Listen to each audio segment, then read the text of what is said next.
La Côte d'Ivoire revendique désormais la place de deuxième puissance mondiale du reggae et pour ce faire, elle compte faire de son prochain événement, c'est-à-dire le Festival de reggae d'Abidjan, un des plus grands tournants de la culture africaine du moment. Nous recevons une des personnalités clés du comité d'organisation de ce festival, professeur Ouattara Zoumana. Bonjour professeur. Bonjour monsieur. Vous êtes le coordonnateur général du colloque qui aura lieu à l'occasion du festival Abi Reggae, le festival de reggae d'Abidjan. Dites-nous aujourd'hui, quelle est la place du colloque dans ce festival qui aura lieu du 9 au 12 avril sur les terres ivoiriennes? Une place très importante. L'originalité du festival est d'inclure un espace de débat, un espace d'échange et de permettre ainsi de comprendre l'histoire du reggae et de comprendre aussi ses potentialités de réinvention. La musique elle-même, elle attire toujours, les vibrations attirent, mais quand on organise un colloque, il faut en informer à la fois ceux qui aiment cette musique, les universitaires, les étudiants, mais aussi les parlementaires hospitaliers, l'ensemble de ceux qui vont relever ce défi de l'originalité, c'est-à-dire introduire un colloque dans un festival. Ok, donc vous avez donné plus ou moins un aperçu en disant que lors du colloque, les gens viendront savoir l'origine de ce genre musical qu'ils aiment, mais est-ce qu'il y a des thématiques précises autour desquelles seront organisés les différents panels? Et le déroulé des activités, ce sera quoi? Le même jour, sur plusieurs jours? Comment est-ce que concrètement le colloque va se dérouler? Merci bien.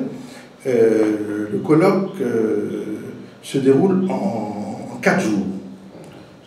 Tous les matins à partir de 9h jusqu'à 13h, à l'exception du premier jour qui va se poursuivre un peu dans l'après-midi. Tous les jours, il y a un thème qui est retenu. Le premier thème est celui du panafricanisme. Pour être plus précis, des expériences panafricaines.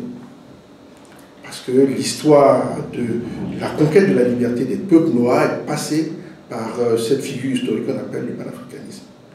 Ensuite, le deuxième jour, parlait de cette idée du retour, ce que Bob Marley chantait en parlant d'Exodus. Qu'est-ce que ça signifie? Est-ce que ça signifie qu'on prend tout le monde, tous les Noirs qui sont dans le monde entier, on les ramène en Afrique chez eux? Non, ce n'est pas ça l'idée. L'idée, c'est cette mémoire de l'origine et surtout cette solidarité par rapport à cette origine et la solidarité qui implique une dynamique commune des Noirs. C'est cette idée qu'il faut débattre parce qu'elle a été proposée par Marcus Garvey. Marcus Garvey qui disait qu'il a mis en place une compagnie, la Black Star Line, mais c'est dans le sens de faire la démonstration que les Noirs sont capables de s'unir économiquement, de mobiliser des capitaux, de créer des entreprises et de booster les jeunes entrepreneurs qui ne demandent qu'à avoir des ressources pour travailler. C'est l'expérience de Marcus Garvey, réellement que je viens d'indiquer. Donc, ça c'est le premier jour. Le deuxième jour, le troisième jour, il faut s'intéresser à l'univers musical du reggae. Pourquoi? Parce que c'est une musique. Elle se joue d'une certaine façon. Elle a une histoire du ska jusqu'au reggae proprement dit. Elle a des spécificités.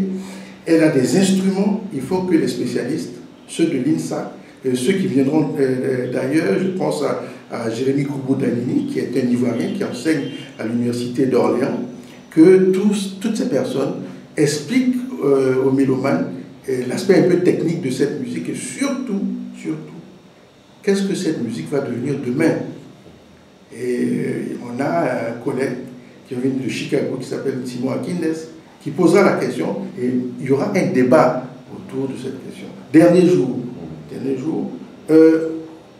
l'histoire du reggae ivoirien, les métamorphoses du reggae en Côte d'Ivoire. C'est extraordinaire, un pays comme le nôtre qui est capable d'imposer sur la scène internationale de grands stars, qui non seulement ont été des grands stars depuis quelques années, mais ce sont qui s'imposent encore aujourd'hui. Alpha Blondy, Tikenja et les autres, les talents que sont Fadaldé, que sont Ismaël Isaac, tout ça, ça a une histoire. Ça a une histoire, il faut la raconter. des personnalités comme Koné Dodo seront là pour nous expliquer comment tout ça s'est fabriqué, comment ils ont accompagné cette jeunesse à la conquête du monde.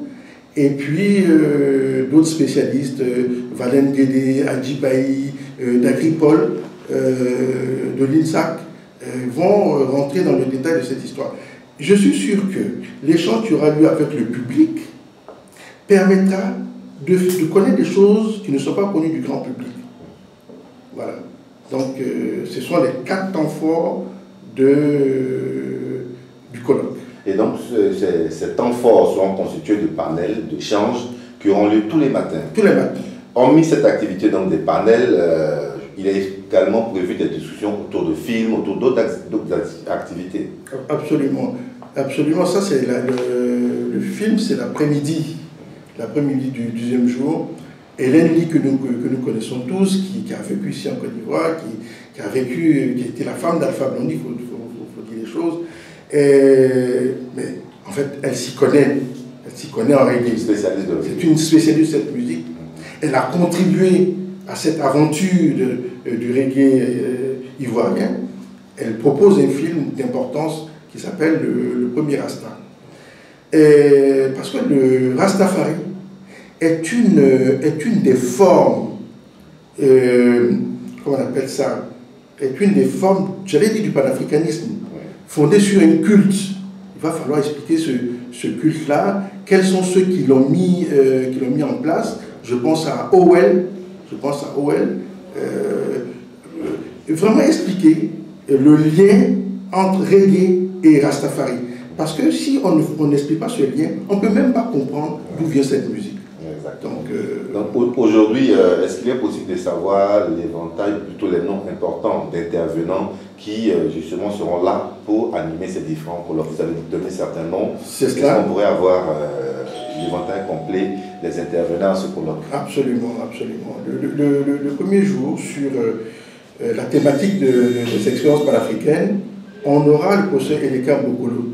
C'est une personnalité d'envergure, un historien d'envergure, un homme de médias d'envergure. Ensuite, il y aura le recteur de l'université Cheikh Anta Diop, le professeur Ibrahima Dioub, qui est un des grands spécialistes de la question de l'esclavage, sinon peut-être même le grand spécialiste de cette question. Il y aura